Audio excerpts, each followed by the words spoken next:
L'association des amis de Pierre Gripari présente Conversation sur Pierre Gripari avec Françoise Monestier, journaliste. Entretien enregistré au domicile de Françoise Monestier le 13 juin 2023.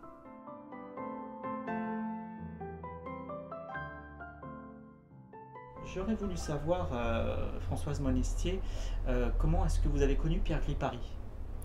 Je l'ai connu par Michel Pelletier, qui était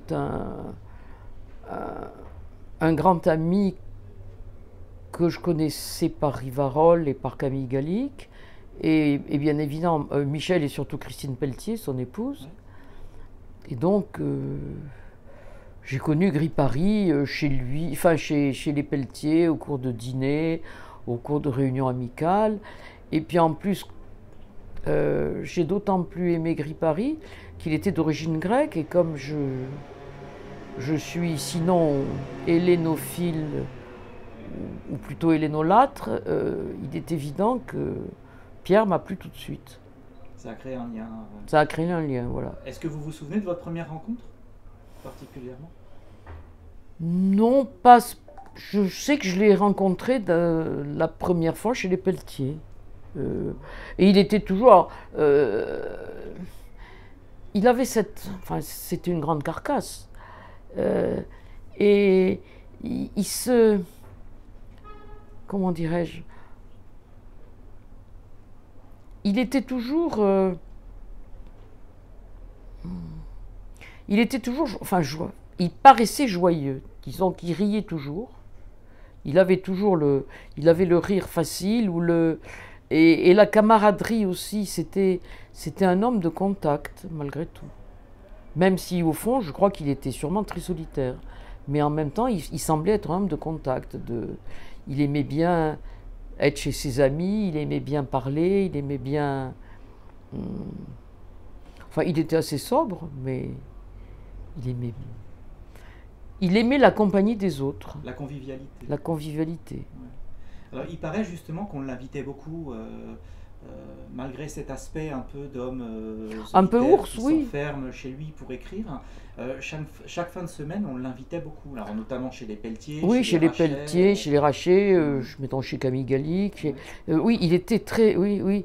Il était invité, il arrivait... Et puis il faisait honneur à tous les... Il faisait honneur au plat, il faisait honneur à ce qu'on lui...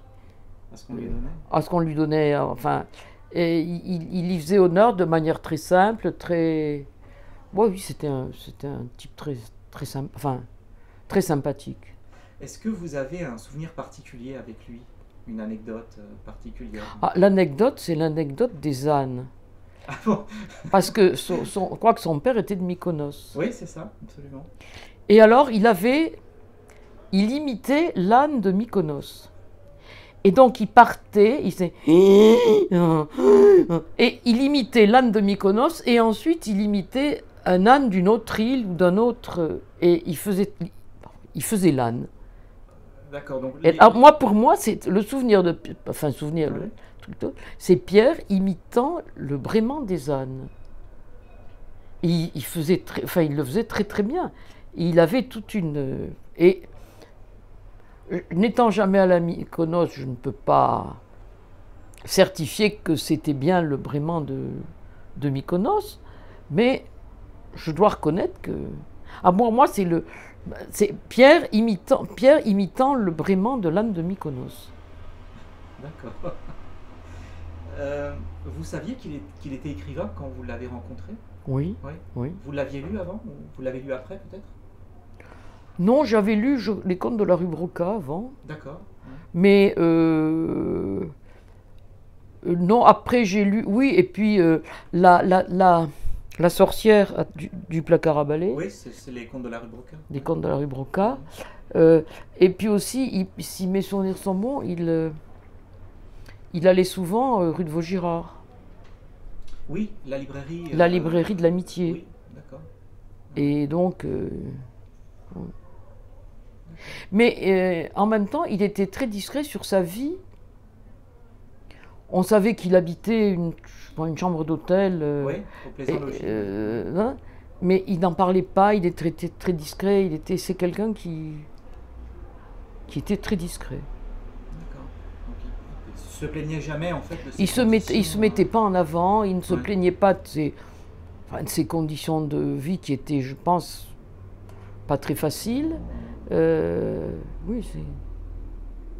Alors, j'ai fait il y a quelques semaines un entretien avec le philosophe Alain de Benoît, et il y a quelque chose qui m'a beaucoup marqué quand il m'a parlé à un moment de Pierre Gripari. Il m'a dit que c'était quelqu'un qui n'avait aucun défaut. Ce qui est très surprenant, comme il me disait, c'est que tout le monde a des défauts, et lui me disait mais il n'avait aucun défaut. C'était vraiment quelqu'un de profondément gentil. Est-ce que vous rejoignez oui, je rejoindrais bien Alain de Benoît là-dessus, parce que il était lisse.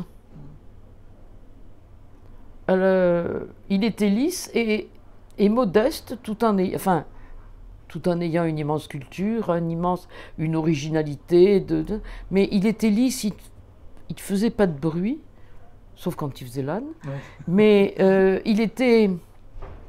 c'était quelqu'un qui, bon, dans la rue, il pouvait passer inaperçu.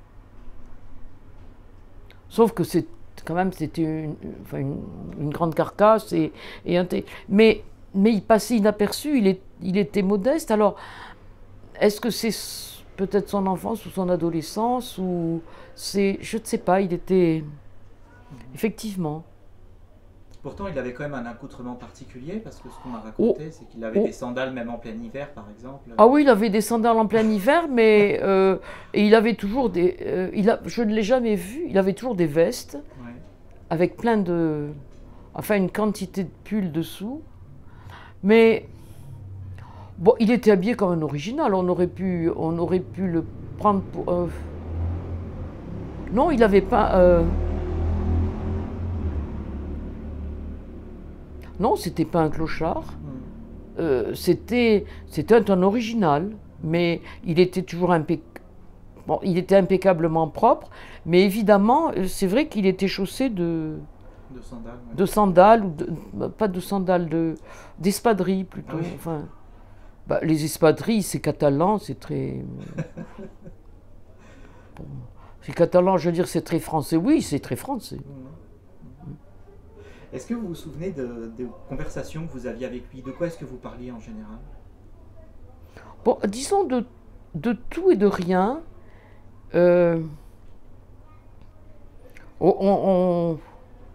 Ou si on parlait littérature, on n'en avait pas l'impression.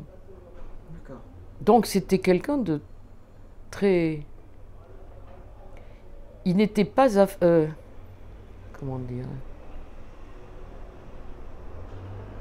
Bon, il n'était évidemment pas snob, et il n'avait pas les affaîtries de certains de nos amis ou de certains intellectuels qui mettent un point d'honneur à être très vulgaire, ou à être très...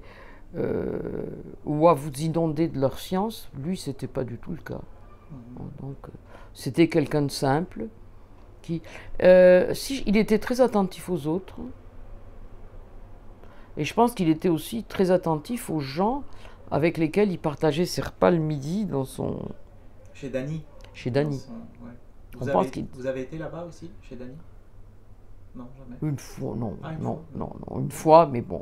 Ouais. Mais on sent qu'il était... Alors, je crois qu'il avait été proche, enfin, tout au moins son père était proche des communistes, non? Ou tout au moins de... Peut-être. Alors là, je ne sais pas vraiment. Là, mais je pense qu'il a été, en tout cas, pendant une il a été, oui. Eh bien, justement, je pense que ça l'a... Son père était franc-maçon, voilà, ça me revient. Son père était non, mais lui a été proche des communistes. Et lui a été proche des communistes, absolument. Et je pense que ça avait laissé... Enfin... je pense qu'il avait des traces de... Enfin, il avait une certaine humilité, et en même temps, il était très attentif aux autres. Alors, est-ce que c'est son côté grec? Peut-être. Parce que je pense que, pour moi, il était d'abord et avant tout grec. Donc, très attentif aux autres, très ouvert aux autres, et en même temps, curieux de tout. Il était finalement très grec, pour moi. Alors que lui revendiquait pas particulièrement une sorte de double culture, Oui, mais je pense que c'est... européen en tout cas. Oui, non, non, mais il était... Enfin, il était... Enfin, par rapport à sa façon de par rapport à, penser, sa façon de se comporter, ouais. sa gentillesse, il était grec. Je peux pas dire autre chose. Il était très, très ouvert aux autres, très attentif, très curieux. Oui, il était très grec pour moi, mais dans son comportement quotidien. D'accord. Vous le voyez régulièrement Oh, je le voyais à peu près, je sais pas, peut-être tous les mois à peu près. Ah oui, quand même. D'accord. Tous les mois et demi, ça dépendait. Ça dépendait déjà de nos amis. Mais il est vrai que il était très souvent chez les Pelletier. Et il était très ami avec Michel. En quelle année à peu près est-ce que vous l'avez connu, Pierre-Gris Paris? Dans les années 75, par là. D'accord. Oui, 60. Alors là, les années, disons que maintenant, 75, 78, jusqu'à...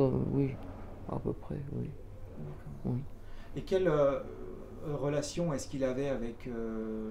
par exemple, avec Guy Rachet, c'était vraiment un grand copain, un grand camarade. Quelle relation il avait avec Michel Pelletier? C'était la même chose ou c'était des rapports plus professionnels Ah non, c'était des rapports très amicaux. Très amicaux aussi, oui. Ah oui, non, c'était très amicaux. Moi, rapport professionnel, s'il en a eu, je ne les ai pas vus. Enfin, j'ai toujours vu chez lui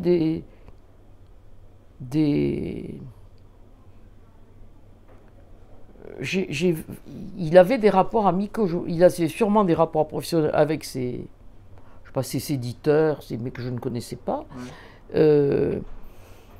Et je pense que non, c'était des rapports humains et des rapports amicaux. Mais professionnels, non, ça j'en ai jamais.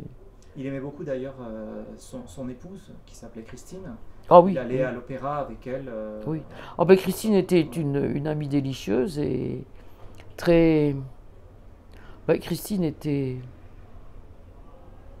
née dans l'arrière-pays niçois. Et elle avait cette gentillesse et cette convivialité qui était chez Gris Paris, qui était chez Pierre. Donc, ah oui, elle riait beaucoup. Elle avait oui, ils étaient très amis. Et, quels sont les livres que vous avez aimés de Pierre-Gris Paris? Mais moi, tous les contes. Ouais. Et puis surtout, ah oui, Diable, Dieu et autres menteries. Oui. Parce que c'est des grands bouquins. Quoi d'autre? Alors l'exemplaire que vous avez dans les mains, il vous l'a dédicacé en plus. Hein. Oui. Gueule d'Amache, oui. Ouais. Mais Gueule d'Amache, en plus, il me semble qu'il y a une pièce qui a été... Je crois que je l'avais vue en... Pierrot la Lune, oui. Oui, c'est son premier, ça. C'est vrai, Pierrot la Lune, oui.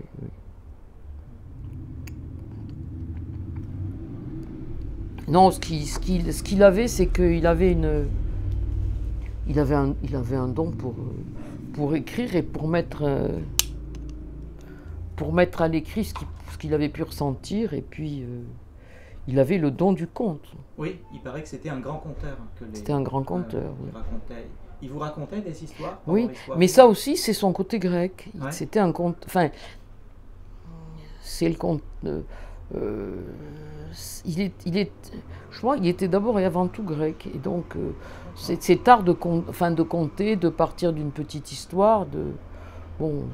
L'art du conte, on l'a aussi chez nous. Enfin bon, on l'avait aussi chez nous, on l'a aussi dans le Midi, dans le... Ouais. Bon, regardez Daudet, oui, il avait l'art du conte. Bon, c'est sûr. Je pense que j'associe davantage l'art du conte au Midi qu'au pays du Nord. Je dis peut-être une bêtise, ou alors je ne connais pas les pays. Enfin, il est vrai que je ne connais pas les pays du Nord. Et les contes des pays du Nord, certes, il y en a. Il ne faudrait pas oublier Andersen, mais Gripari avait cette façon de compter qu'on a dans les villages du midi de la France, ou alors dans les villages grecs ou dans les îles grecques, où on raconte beaucoup de choses et où, à l'époque, il faut quand même pas oublier c'était surtout oral, c'est une tradition orale. Donc, c'était une façon de transmettre de génération en génération. On transmettait des mythes ou des réalités. Quelquefois d'ailleurs c'était des mythes, d'autres fois c'était des réalités, mais on transmettait ces contes de génération en génération, et au cours des siècles, ces histoires avaient pris une signification et devenaient l'identité même du pays, de la région ou du village dans lequel ces affaires s'étaient passées, ces histoires s'étaient passées. Donc je crois que là aussi, il était très grec. Et est-ce que vous vous souvenez de la dernière fois que vous avez vu Pierre Gripari? Non. 87, mais pas de manière très... Non. Je mentirais en disant que je m'en souviens. Ou alors je l'ai vu, mais je ne savais pas que c'était la dernière fois. D'accord. Donc, je ne peux pas m'en souvenir. En tout cas, vous l'avez quand même vu un certain nombre d'années. Ah ben oui, un certain nombre d'années, un certain nombre de fois. Et c'était toujours avec joie, parce qu'il était toujours... C'était jamais... Enfin, c'était à la fois jamais le même homme et toujours le même homme. C'est-à-dire toujours cette bonne... Toujours de bonne humeur? Cette bonne humeur, cette gentillesse, ces éclats de rire, ces tapes dans le dos. Et en même temps, il avait quelque chose pas de nouveau à raconter, ou de... Non, c'était quelqu'un de délicieux. Oui. Mais en même temps, parallèlement à ça, il parlait jamais, par exemple, de son enfance, des choses qu'il a pu raconter dans ses livres. Très peu. C'était vraiment concentré sur très peu. Sur la convivialité. Il se livre... Enfin, moi, le Gripari que j'ai connu ne se livrait pas. Parce que Pierrot la Lune, son premier livre, c'est quand même une autobiographie. Oui, mais il se livrait pas oralement. D'accord. Quand on regarde les productions pour la jeunesse actuelle, que des fois il m'arrive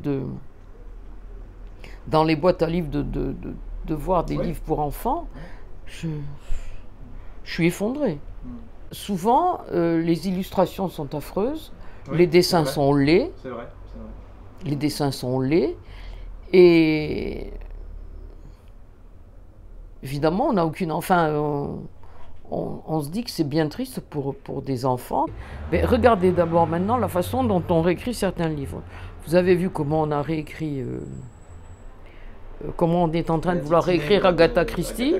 On a changé le titre d'Édith Petit Nègre par un autre titre que j'ai oublié. Moi aussi. Mais bon, donc maintenant, bientôt on change. Enfin, bientôt on va réécrire Pascal, Flaubert, Balzac, pardon. Balzac, Flaubert, Pascal aussi, mais ça c'est autre chose. Mais il est sûr que Drieux-La Rochelle, enfin, il y a un tas de gens qui... Alors, il est vrai qu'on a réédité Céline. Je ne sais pas pourquoi, mais Céline, ça rapporte du fric, donc peut-être que... On n'a pas réédité les pamphlets. Mais on n'a pas réédité les pamphlets, mais enfin quand même, ils ont... Bon. Mais si effectivement on passait les livres de Pierre au scanner, on pourrait trouver que... Il est vrai que maintenant,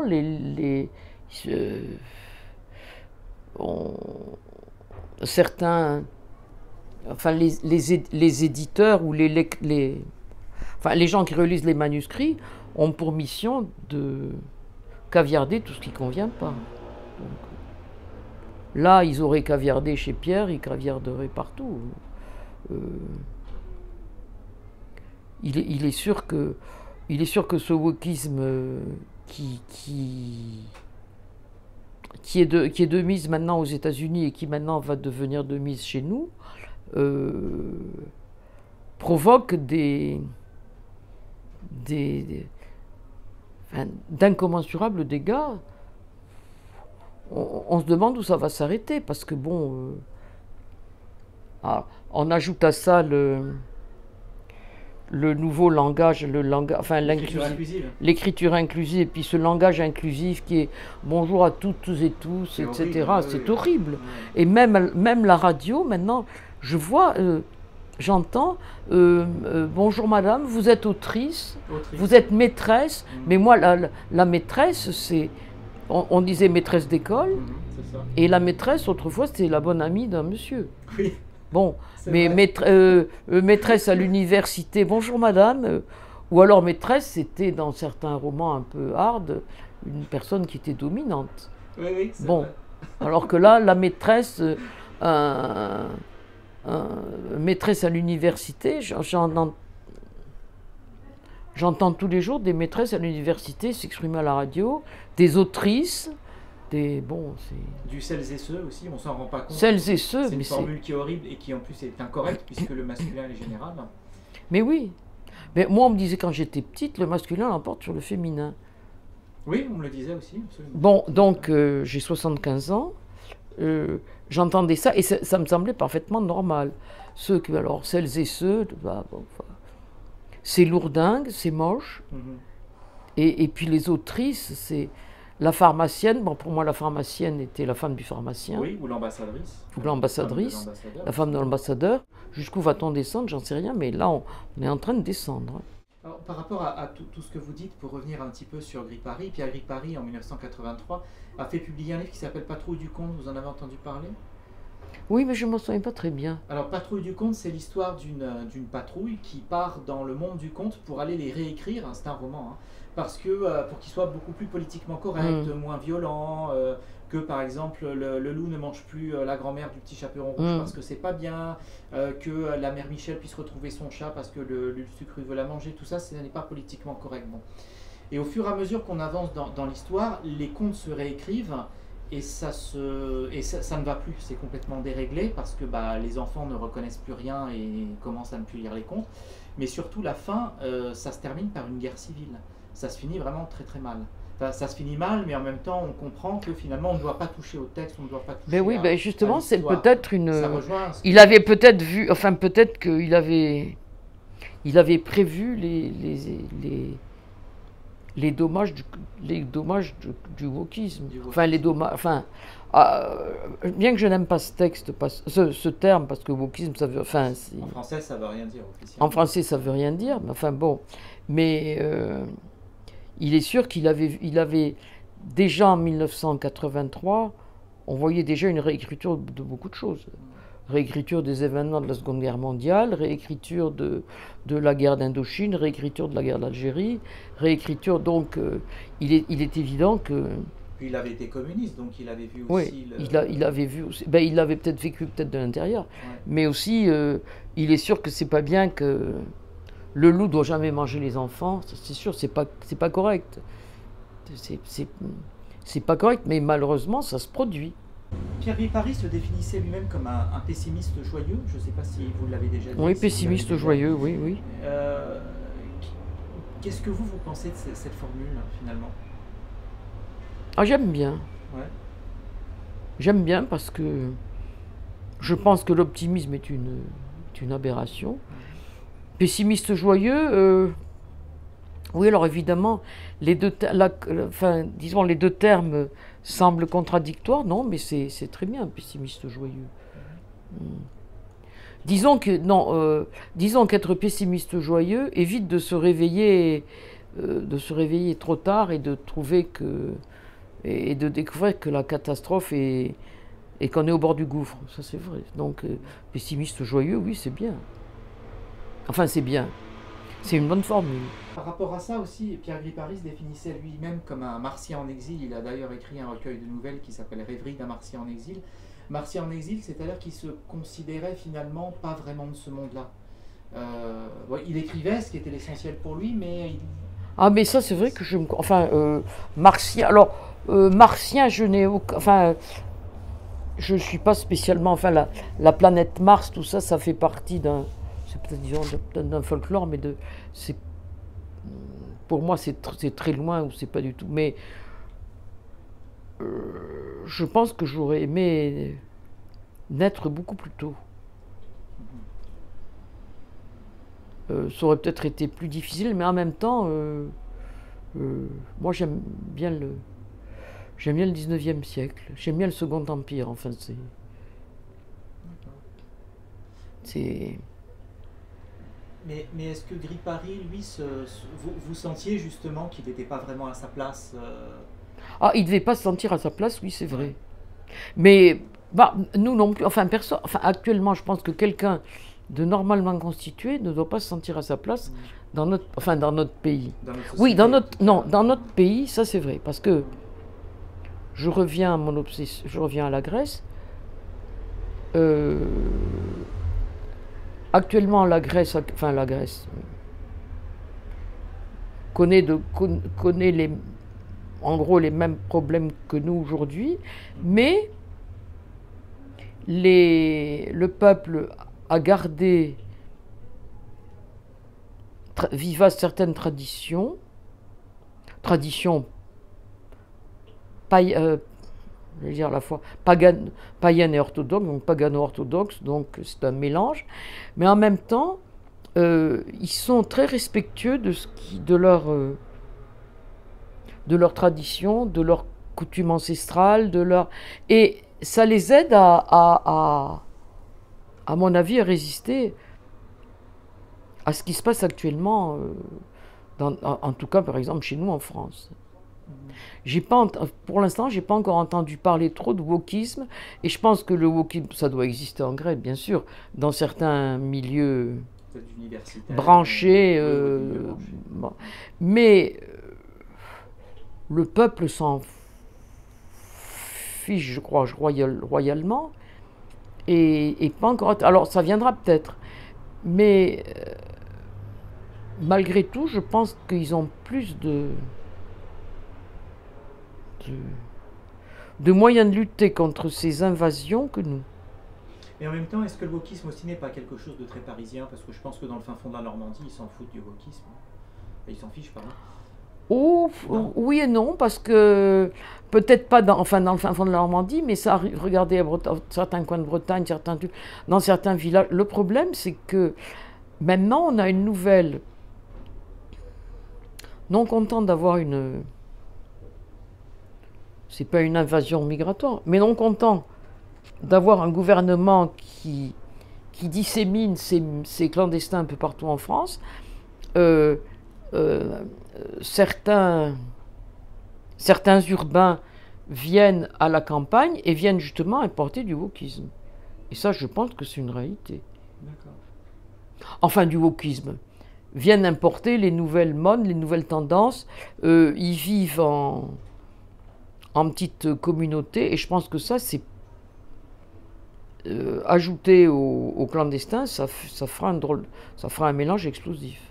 Alors, est-ce que vous pensez que, par exemple, l'écriture inclusive, le wokisme, enfin tout ce dont on a parlé, sont finalement des effets de mode, c'est-à-dire qui termineront par mourir de leur belle mort, ou qui perdureront, ou alors qui mourront de leur belle mort, mais après avoir laissé des traces quand même néfastes après avoir laissé des traces. Ah oui, après avoir laissé des traces, parce que